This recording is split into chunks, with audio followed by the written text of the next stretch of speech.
அல்லாஹ்வுக்கே உரித்தாக அல்ஹம்துலில்லாஹ். அல்லாஹ் சுப்ஹானஹு வ தஆலா இணை துணையற்றவன், ஏகன்,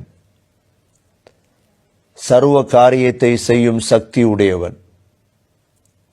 அந்த அல்லாஹ் தனித்தவன், அவன் தேவையற்றவன், அவன் யாரையும் பெற்றெடுத்தது கிடையாது, அவன் யாராலும் பெறப்பட்டவனும் அல்ல. வலம் யகுல் லஹு குஃபுவன் அஹத், அல்லாஹுக்கு நிகராக யாருமே கிடையாது.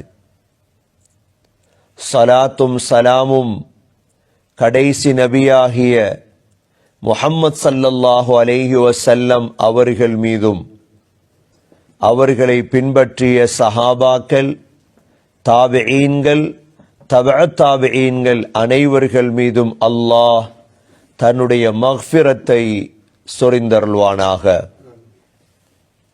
கண்ணியமிக்க அல்லாஹ்வின் நல்லடியார்களே, எல்லா நேரங்களிலும் அல்லாஹுவை பயந்து வாழுமாறு, தக்வாவுடன் வாழும்படி முதலில் எனக்கும் பிறகு உங்களுக்கும் வசியத்தும் நசீஹத்தும் செய்து கொள்கிறேன். கண்ணியத்துக்குரிய அல்லாஹ்வின் நல்லடியார்களே, உலகத்தில் உயர்ந்த மார்க்கம்தான் இஸ்லாமிய மார்க்கம். அல் இஸ்லாமு யஅலு வலா யுஅலா அலைஹ். இஸ்லாம் உயர்ந்து கொண்டே செல்லும். இஸ்லாத்தை எந்த மதமும் இஸ்லாத்தை விட உயர முடியாது.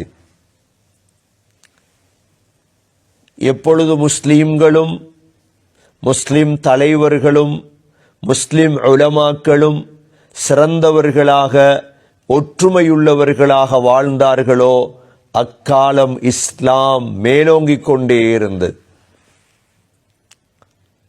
இஸ்லாமிய வரலாற்றை பொறுத்தவரையில் இஸ்லாத்துடைய வரலாறு இன்று நேற்று ஆரம்பிக்கப்பட்ட வரலாறு அல்ல.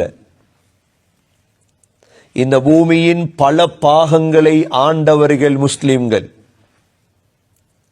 இந்த உலகத்தில் நீதத்தையும், இந்த உலகத்தில் சமாதானத்தையும், இந்த உலகத்தையே கட்டி எழுப்பியது முஸ்லீம்கள் தான் என்பது வரலாறு படித்தவர்கள் மறுக்க முடியாத உண்மை. அனைத்து கலாச்சாரங்களையும், அனைத்து விழுமியங்களையும், அனைத்து மத சுதந்திரங்களையும் கொடுத்து இந்த உலகத்தை உயர்த்தியவர்கள் முஸ்லீம்கள், முஸ்லிம் உலமாக்கள், முஸ்லிம் தலைவர்கள். கண்ணியமிக்க சகோதரர்களே, பெரியவர்களே, சகோதரிகளே, நமக்கு தெரியும், உலக வரலாற்றிலே சிலர் ஆழ்வார்கள், சிலர்கள் ஆளப்படுவார்கள். காலம் மாறியது. காலம் மாறியது. 1900 காலம் கண்டது. 1800 காலம் கண்டது. 1700 காலம் கண்டது. 1600 கண்டது. 1914 வரை இந்த உலகத்துடைய ஆட்சியாளர்களாக ஒரு ஒற்றுமை சமூகமாக இந்த முஸ்லிம் சமூகம் காணப்பட்டது. 1920க்கு பிறகு இந்த முஸ்லிம் சமூகம் துண்டு துண்டாக பிரிக்கப்பட்டது. 1920க்கு முன்னால் உள்ள எந்த வரலாற்று புத்தகத்தை நீங்கள் பார்த்தாலும் படிக்கும் பொழுதே உங்களுக்கு ஒரு சந்தோஷம் வரும். ஏனென்றால் அநீதியற்ற ஒரு உலகமாக இந்த உலகம் இருந்தது. உலகமே சமாதானமாக இருந்தது. உலகத்தில் எங்கும் யுத்தம் இருக்கவில்லை. உலகத்தில் எங்கும் அநியாயம் நடக்கவில்லை. இவ்வாறாக இருந்த உலகத்தை சண்டையுள்ள உலகமாக, இரத்தம் ஓட்டப்படும் உலகமாக, மத உரிமைகள் பறிக்கப்படும் உலகமாக 1924க்கு பிறகுதான் இந்த உலகம் அப்படியே வரலாறு மாறியது. கண்ணியமிக்க சகோதர சகோதரிகளே, முஸ்லிம்கள் எங்கெல்லாம் ஆண்டார்களோ அங்கு அவர்கள் அநியாயம் செய்யவில்லை. முஸ்லீம்கள் எந்த அளவுக்கென்றால் ஏனைய மதங்களை மதித்து வாழ்ந்தவர்கள்தான் முஸ்லீம்கள். இஸ்லாத்தில் எங்கேயும், குர்ஆனில் எங்கேயும் முஸ்லிம் அல்லாதவர்களை கொலை செய் என்ற ஒரு வார்த்தை கூட கிடையாது. பொய் பிரச்சாரங்கள் செய்து இஸ்லாத்தை விழுத்தாட்டுவதற்கு எத்தனித்தார்கள். ஆனால் ஒன்றை விளங்கிக் கொள்ளுங்கள், இஸ்லாம் ஒரு நாளும் விழாது. அப்படி என்றால் முஸ்லீம்களுக்கே சோதனை. முஸ்லீம்களுக்கு சோதனை வருவதற்கு காரணம் இரண்டு விடயம். ஒன்று, முஸ்லீம்களுடைய தலைவர்களும், இரண்டாவது முஸ்லீம்களுடைய உலமாக்களும். சரியான உலமாக்கள் எல்லாம் சித்திரவதை செய்யப்பட்டார்கள். உண்மையான தலைவர்கள் எல்லாம் கொலை செய்யப்பட்டார்கள். சமூகத்துக்கு தகுதி இல்லாத தலைவர்கள் உருவாக்கப்பட்டார்கள். இந்த இரண்டு பேராலும் தான் இன்று உலகத்தில் சிக்கலும் பிரச்சினைகளும்.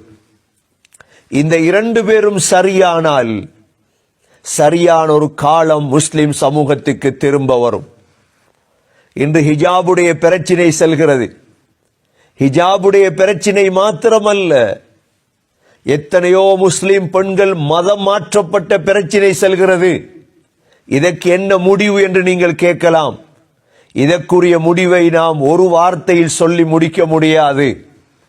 ஹிஜாப் மாத்திரமல்ல, இஸ்லாம் மாத்திரமல்ல, பள்ளிவாசல் மாத்திரமல்ல, ஹலால் மாத்திரமல்ல, எத்தனை பிரச்சினைகள் முஸ்லிம் அல்லாதவர்களால் முஸ்லிம்களுக்கு வருகிறதோ இவ் அனைத்துக்கும் காரணம்தான் முஸ்லிம் சமூகத்தில் உருவாக்கப்பட்ட முனாஃபிக்குகள், நயவஞ்சகர்கள்.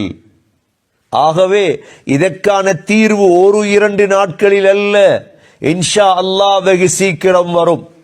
முஸ்லிம்களே, நாம் நம்பி ஒரு விடயம்தான், எதிர்காலத்தில் நீதமான ஆட்சியை கொண்டு வருவதற்கு அல்லாஹ் ஒருவரை அனுப்புவான். அவருடைய பேர்தான் மஹ்தி. அவருடைய பேர்தான் மஹ்தி. அவர் குர்ஆனை படித்தவர், அவர் குர்ஆனை விளங்கியவர். குர்ஆனின் பிரகாரம் உலகத்தில் ஆட்சியை செய்வார். உலகம் வெறுத்தாலும் சரி, யார் மறுத்தாலும் சரி, உலகத்துக்கு இன்ஷா அல்லாஹ் சமாதானத்தை கொண்டு வருவார். இன்று எங்கிருக்கிறது சமாதானம்? இன்று எங்கிருக்கிறது உலகத்திலே நீதம்? ஒரு சமூகம் இன்னொரு சமூகத்தை கொல்லும் சமூகமாக, பழிக்கு பழி வாங்கும் சமூகமாக, மிருகங்களை விட மோசமானவர்களாக மனிதர்கள் மாறிய காலம். எங்கும் சிங்கம் சிங்கத்தை கொல்லுவது கிடையாது, புலி புலிகளை கொல்லுவது கிடையாது, கழுதை கழுதைகளை கொண்டு சாப்பிடுவது கிடையாது, நாய் நாய்களை கொண்டு சாப்பிடுவது கிடையாது, பூனை பூனைகளை கொல்லுவது கிடையாது, காகம் காகத்தை கொண்டு தின்பது கிடையாது. ஆனால் இன்று மனிதனே மனிதனை கொல்லக்கூடிய அளவுக்கு மாறிவிட்டார். இன்று மனிதர்களே ஒரு முஸ்லிமாக பிறந்தவர், இந்துவாக பிறந்தவர், பௌத்தனாக பிறந்தவர், தான் மனிதன் என்ற மனித நேயம் எடுபட்டு நீ வேறு நான் வேறு என்று பார்க்கக்கூடிய பார்வை இன்று உலகத்தில் கூடிவிட்டது. மனித இனம், மனித நேயம், மிருகத்தில் இருந்தாவது நாம் இதை படிக்க கூடாதா? மிருகங்கள் எவ்வளவு ஒற்றுமையாக வாழ்கிறது, மிருகங்கள் எவ்வளவு ஒற்றுமையாக வாழ்கிறது, மாடுகள் எவ்வளவு ஒற்றுமையாக வாழ்கிறது. ஆனால் மனிதன் மத ரீதியாக பிரித்து விட்டான், மத ரீதியாக பிரிந்து விட்டான். ஒரு முஸ்லிம் என்பதால், ஒரு முஸ்லிம் பெண் என்பதால் நீ ஹிஜாப் அணியக்கூடாது. இது என்ன சட்டம்? இது என்ன சட்டம்? இது ஹலாலை நீ சாப்பிடக்கூடாது. இது என்ன சட்டம்? இது உன்னுடைய கல்யாணத்தில் மாற்றம் ஏற்பட வேண்டும். இது என்ன சட்டம்? இது அவர்களுடைய மத உரிமைகளை பின்பற்றுவதுதானே இந்த பூமியுடைய சமாதானம். ஒவ்வொரு மனிதனுக்கு ஆசை இருக்கிறது, ஒவ்வொரு மனிதனுக்கு தேட்டம் இருக்கிறது. ஆசையை பின்பற்றுவதற்கு விடுவதுதானே சமாதான பூமி. முஸ்லிம்கள் உலகத்தை ஆளும் பொழுது இந்த உலகத்திலே தமிழர்கள் வாழவில்லையா? இந்த உலகத்திலே பௌத்தர்கள் வாழவில்லையா? முஸ்லிம் நாடுகள் இருக்கும் பொழுது பௌத்த நாடுகள் இருந்தது, தமிழ் நாடுகள் இருந்தது. அநியாயம் செய்தார்களா? ஒரு வரலாற்றை காட்டுங்கள் பார்ப்போம். முஸ்லிம்கள் ஒரு நாளும் யாருக்கும் அநியாயம் செய்ய முடியாது. ஒரு முடியை கூட பிடுங்க முடியாது. மற்றவர்களுடைய உரிமைகளை மதிக்கக்கூடிய மார்க்கம்தான் இஸ்லாமிய மார்க்கம். மனித உரிமையை விடுங்கள், மிருகத்தின் உரிமைகளை கூட மதிக்கக்கூடிய மார்க்கம் இஸ்லாம். ஒரு பூனையை அடைத்து வைத்து, ஒரு பூனைக்கு சாப்பாடு கொடுக்காமல் பூனையை அடைத்து வைத்தால் நீ நரகம் நுழைவாய் என்று சொன்ன மார்க்கம் இஸ்லாம். இஸ்லாமிய பார்வையில் நாய் என்பது, இஸ்லாமிய பார்வையில் நாய் என்பது அதில் அதனுடைய நாக்கில் நஜீஸ் இருக்கிறது. நாயுடைய வாய் பட்டால் இஸ்லாமிய பார்வையில் ஒரு பாத்திரத்தை 7 தடவை கழுவ வேண்டும். இஹ்தாஹுன்ன பித்துராப், ஒரு தடவை மண் போட்டு கழுவ வேண்டும். ஏன்? ஏன்? நாயுடைய நாக்கில் புழு இருக்கிறது. அந்த புழுக்கள் இருக்கிறதே, வாயை போட்டதோடு எந்த பாத்திரத்தில் அந்த புழு படுமோ அந்த பாத்திரம் ஒரு நாளும் சுத்தமடையாது. நாயுடைய நாக்கில் இருக்கும் புழுக்கள் அதை எந்த சுடு தண்ணீர் கூட அதை கொலை செய்யாது. அந்த நாயுடைய நாக்கில் இருக்கும் புழுக்களுடைய விஷம் என்ன தெரியுமா? அதனால்தான் கொடிய நோய்கள் பரவ தொடங்குகிறது. அதனால்தான் இஸ்லாம் அந்த புழுவை சாகடிப்பதாக இருந்தால் 7 தடவை தண்ணீர் போட்டு அந்த பாத்திரத்தை கழுவ வேண்டும். அந்த 7 தடத்தில் ஒரு தடவை மண் போட்டு கழுவ வேண்டும். மண்ணால் தான் அந்த புழு சாகும். இந்த அளவு இஸ்லாம் அருவருத்த ஒரு விடயம்தான் இந்த நாயுடைய நாக்கில் உள்ள புழு.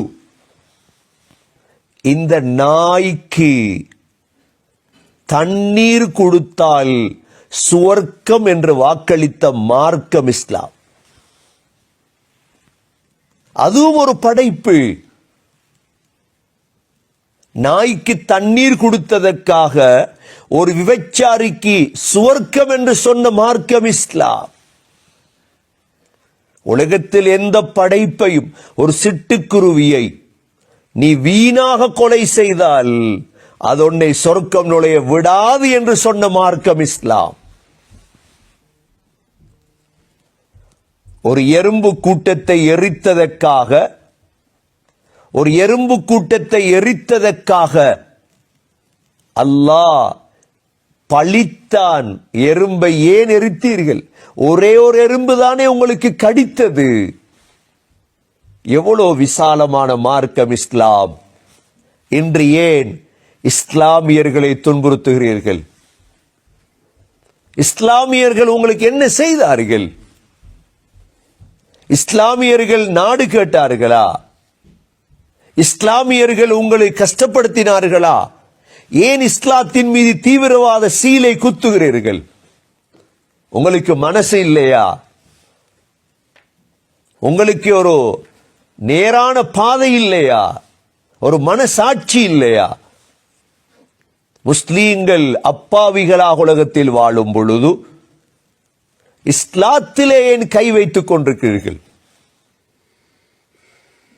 ஒரு காலத்திலே ஹிஜாபை தொடங்குகிறீர்கள், இன்னொரு காலத்திலே ஹலாலை தொடங்குகிறீர்கள், இன்னொரு காலத்திலே காலத்துக்கு காலம் தலாக்குடைய சட்டத்தை எடுக்கிறீர்கள், கல்யாணத்தை பற்றி எடுக்கிறீர்கள். இஸ்லாம் மாத்திரம்தானா உங்களுடைய இலக்கு?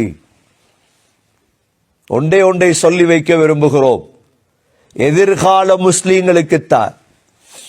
சோதனை காலத்திலே வாழ்கிறோம். இந்த இரண்டும் கெட்டதால், தலைவர்களும் அறிஞர்களும் கெட்டதால், தலைவர்களும் அறிஞர்களும் கெட்டதால் இந்த சமூகத்துக்கு விடிவில்லாமல் உலகத்திலே தத்தளித்துக் கொண்டிருக்கிறது முஸ்லிம் சமூகம். இன்ஷா அல்லாஹ் எதிர்காலம் வரும், முஸ்லீம்களுக்குத்தான் வரும். முஸ்லிம் தலைவர் உலகத்துக்கு வருவார்கள். அந்த நேரமும் நாம் உங்களுக்கு அநியாயம் செய்ய மாட்டோம். ஏன்?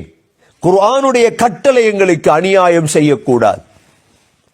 எந்த மத உரிமையையும் பறிக்கக்கூடாது. எந்த சிலைகளுக்கும் ஏசக்கூடாது. குர்ஆனுடைய கட்டளை இது. நாங்கள் அல்லாஹ்வை இபாதத் செய்வதால் நீங்கள் வணங்கும் சிலைகளுக்கு ஏசும் உரிமை எங்களுக்கு இல்லை. எங்களுடைய கையில் ஆட்சி இருந்தாலும், நாங்கள் உலகத்தை ஆண்டாலும், உங்கள் சிலைகளுக்கு நாம் ஒரு நாளும் ஏச முடியாது. உங்களுடைய மதத்தில் நாங்கள் கை வைக்க முடியாது. இதுதான் இஸ்லாமிய தார்மீகம். இதுதான் இஸ்லாமிய விசாலம். கண்ணியமிக்க சகோதர சகோதரிகளே, ஆகவே இஸ்லாம் என்பது விசாலமான மார்க்கம். அல்லாஹ் சொல்கிறான், வலகத் ஹலகனல் இன்சான், மனித சமூகத்தை படைத்தது நாங்கள். அல்லாஹ் சொல்கிறான். குர்ஆன் சொல்கிறது மனித சமூகத்தை படைத்தது அல்லாஹ். வனஅலமு மா துவஸ்விசு பிஹி நஃப்ஸுஹு, உங்களுடைய ஆத்மாக்களில் என்ன ஓடுகிறதோ இது எங்களுக்கு தெரியும். அல்லாஹ் சொல்கிறார், وَنَعْلَمُ مَا تُوَسْوِسُ بِهِ نَفْسُهُ وَنَحْنُ أَقْرَبُ إِلَيْهِ مِنْ حَبْلِ الْوَرِيدِ. எங்கட அல்லாஹ் சொல்கிறான், பிடரி நரம்பை விட நாம் உங்களுக்கு நெருக்கமாக இருக்கின்றோம். அதனால நாங்கள் அல்லாஹ்வை பயந்தவர்கள். யாருக்கும் அநியாயம் செய்ய முடியாது. யாருக்கும் அநியாயம் நினைக்க முடியாது.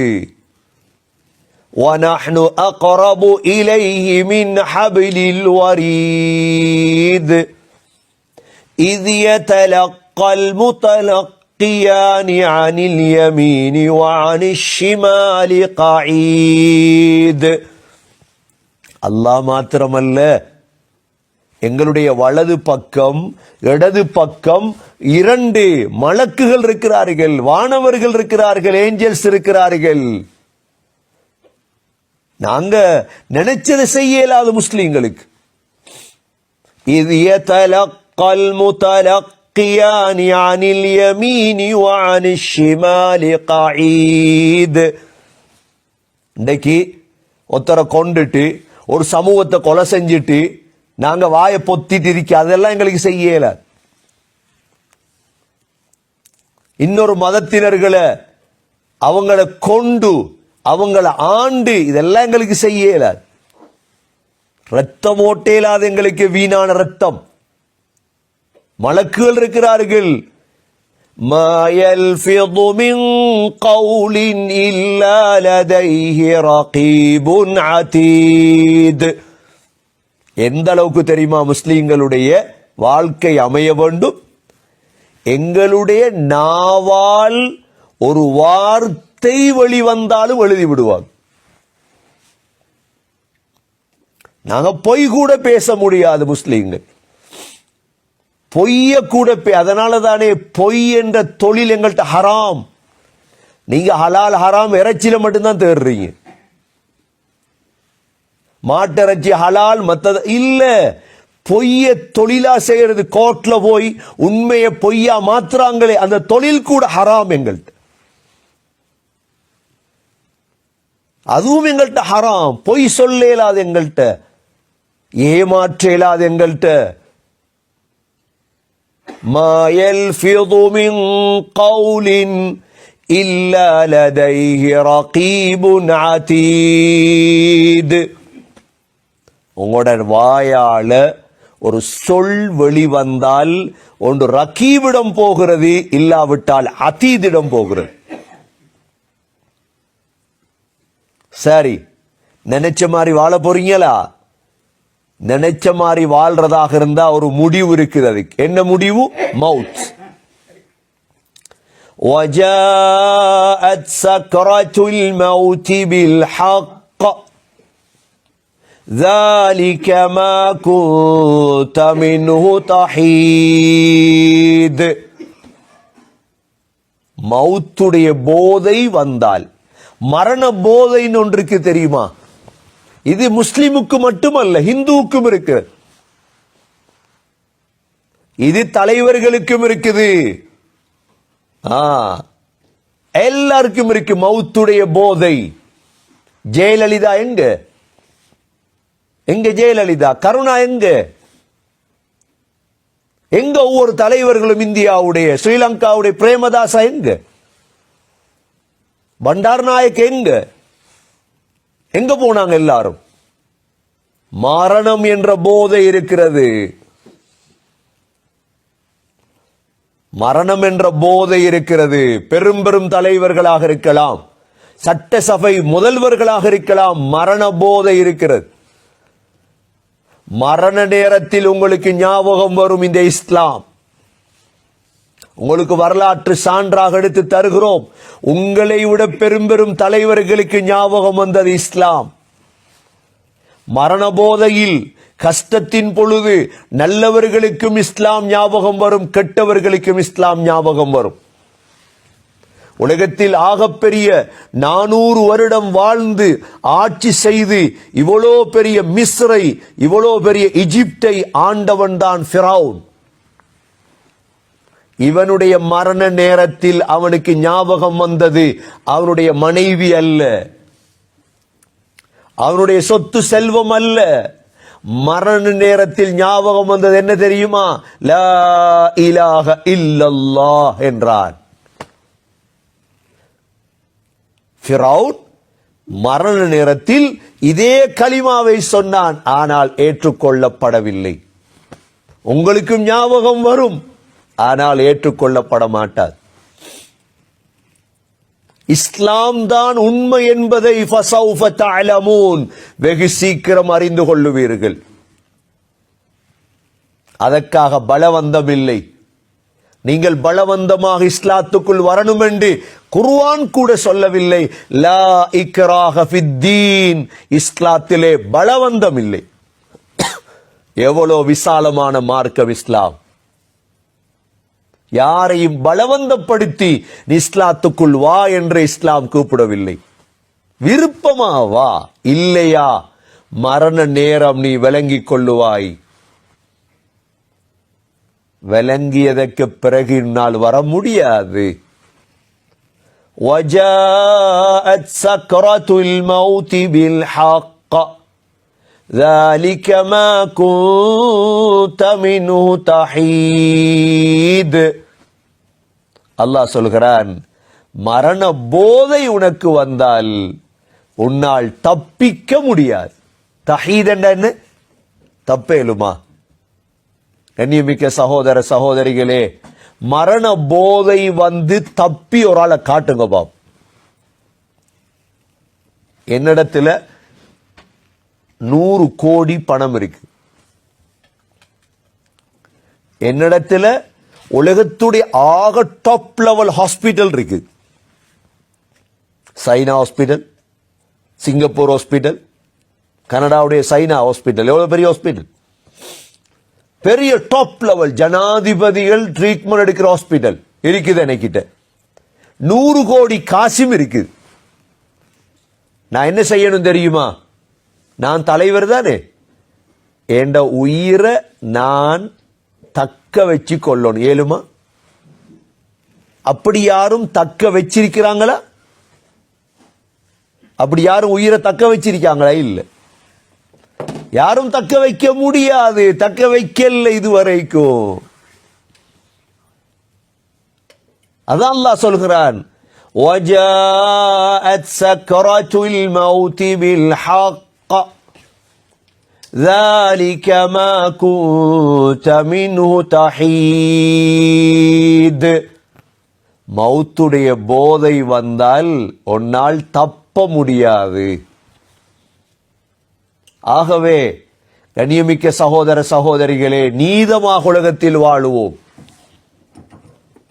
உலகத்தில் நீதியை நிலைநாட்டுவோம். உலகத்தில் தேவையான ஒன்றுதான் இந்த நீதி, இந்த சமாதானம்.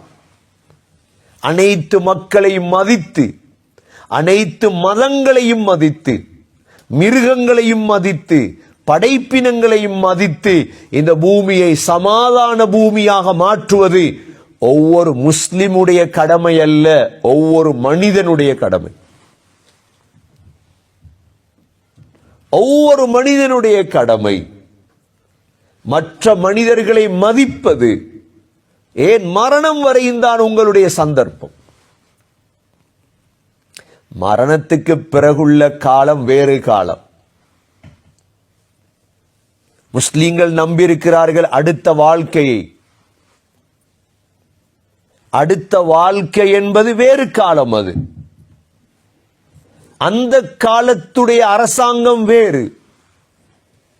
அந்த காலத்துடைய அரசாங்கம் வேறு, இந்த காலத்துடைய அரசாங்கம் வேறு. அந்த அரசாங்கத்தை பற்றி பேசுவதாக இருந்தால் வித்தியாசம். அதில் முஸ்லிம்களுக்கு மட்டும்தான் லாபம் கிடைக்கும். அந்த அரசாங்கத்திலே, அந்த வாழ்க்கையிலே. அதனால தான் அல்லாஹ் அந்த ஆயத்துக்கு பிறகு وَجَاءَتْ سَكْرَةُ الْمَوْتِ بِالْحَقِّ ذَلِكَ مَا كُنْتَ مِنْهُ تَحِيدُ وَنُفِخَ فِي الصُّورِ ذَلِكَ يَوْمُ الْوَعِيدِ. சகோதர சகோதரர்களை அறிந்து கொள்ளுங்கள், உலக எவ்வாறு தனி மனிதனுக்கு முடிவு இருக்கிறதோ இந்த உலகத்துக்கு ஒரு முடிவு இருக்கிறது. அதுதான் சூர் ஊதப்படும். சூர் ஊதப்படுறதுண்டா தேடி பாருங்க என்னன்னு. அதோட முடிஞ்சு உலகத்துடைய கதை முடிச்சு. நீ எந்த மதத்தில் வாழ்ந்தாலும் சரி, எந்த பங்களால வாழ்ந்தாலும் சரி, எந்த நாட்டில் வாழ்ந்தாலும் சரி, உங்களுடைய கதையும் முடிந்து என்னுடைய கதையும் முடிந்து இந்த உலகத்துடைய ஆயுளும் முடிய போகிறது. அது சூர் ஊதப்பட்டதோடு முடிவடையும். இதை பற்றி பேசிய ஒரே ஒரு வேதம் குர்ஆன் மாத்திரம்தான். வேற யாருக்கும் தெரியாது உலக முடிவை பற்றி. وَنُفِخَ فِي الصُّورِ ذَلِكَ يَوْمُ الْوَعِيدِ. சூர் ஊதப்பட்டதோடு எச்சரிக்கையான நாள் வந்துவிட்டது. அதுதான் வாக்களிக்கப்பட்ட நாள். وَالسَّمَاءِ ذَاتِ الْبُرُوجِ وَالْيَوْمِ الْمَوْعُودِ. அல்லாஹ் சொல்கிறான், கோள்களுடைய வானத்தின் மீது சத்தியமாக, வாக்களிக்கப்பட்ட நாள் மீது சத்தியமாக. வாக்களிக்கப்பட்ட நாள் வெகு சீக்கிரம். ஆகவே கண்ணியமிக்க மனித சமூகத்தினர்களே, முஸ்லிம்களுக்கு மாத்திரம் பேசவில்லை. இந்த பூமியில் வாழும் பொழுது நீதமாக வாழுவோம். இந்த பூமியில் வாழும் பொழுது எல்லா மதத்தினர்களை மதித்து மனித நேயத்தோடு இந்த பூமியில் இருக்கும் படைப்புகளோடு இரக்கத்தோடு இந்த பூமியில் வாழுவோம். அல்லாஹுவை சந்திக்கும் பொழுது கலிமாவோடு சந்திப்போம். ஒரு முஸ்லிமாக வலா தமூதுன்ன இல்லா வஅன்தும் முஸ்லிமூன். உங்களை படைத்த அல்லாஹ் சொன்ன விடயம் என்ன தெரியுமா? நீங்கள் முஸ்லிம் ஆகாமல் மரணித்து விடாதீர்கள். நீங்கள் முஸ்லிம் ஆகாமல் மரணித்து விடாதீர்கள். இது அல்லாஹ் எங்களுக்கு செய்த உபதேசம். ஆகவே மனித சமூகத்தினர்களே, இந்த லா இலாஹ இல்லல்லாஹ் முஹம்மதுர் ரசூலுல்லாஹ் என்ற கலிமாவை சொல்லி அல்லாஹுவை ஏற்று முஸ்லிமாக வாழ்ந்து முஸ்லிமாக மரணிக்க முயற்சி செய்யுங்கள். எல்லாம் வல்ல அல்லாஹ் சுப்ஹானஹு வ தஆலா இந்த உலகத்தையும் ஆகிரத்தையும் சிறந்த காலமாக வாழ்க்கையாக எங்களுக்கு ஆக்கி அருள்வானாக. ரப்பனா அலைக்க தவக்கல்னா வ இலைக்க அனப்னா வ இலைக்கல் மஸீர். யா அல்லாஹ், எங்களுடைய கடைசி வார்த்தை லா இலாஹ இல்லல்லாஹ் முஹம்மதுர் ரசூலுல்லாஹ் என்ற கலிமாவோடு உயிர் பிரிய தௌஃபீக் செய்வாயாக. வ ஆகிரு தஅவானா அனில் ஹம்துலில்லாஹி ரப்பில் ஆலமீன். வஸ்ஸலாமு அலைக்கும் வ ரஹ்மத்துல்லாஹி வ பரகாத்துஹு.